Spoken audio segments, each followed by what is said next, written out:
South Delhi के संगम विहार इलाके में उस समय हड़कंप मच गया जब डेमोलिशन के दौरान बुलडोजर पर ही पूरी बिल्डिंग गिर गई। इस हादसे में बुलडोजर चला रहा ड्राइवर और हेल्पर गंभीर रूप से घायल हो गया। दरअसल इलाके में सड़क को चौड़ा करने के लिए एसडीएम की टीम पूरे डेमोलिशन दस्ते के साथ पहुंची थी। अभी एक नोटिस लगा था, उसमें इंक्रोचमेंट के लिए हटाने के लिए बात करी गई थी। हम एसडीएम से और कानीगो से 3-4 बार मिल चुके हैं।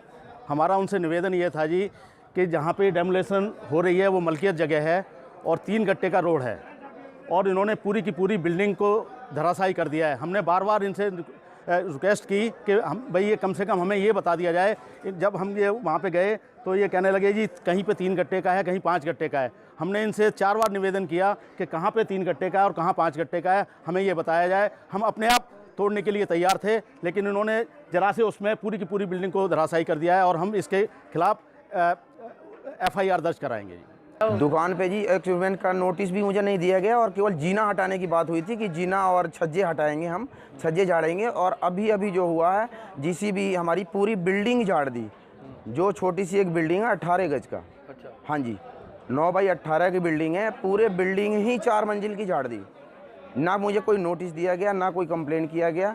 हालांकि कुछ समय बाद डेमोलिशन की कार्रवाई को दोबारा शुरू कर दिया गया, जिससे दुकानदार बेहद नाराज दिखाई दिए। बहरहाल अब पीड़ित दुकानदार प्रशासन से हर्जाने की मांग कर रहे हैं। दिल्ली से राकेश सोनी, पंजाब केसरी टीवी।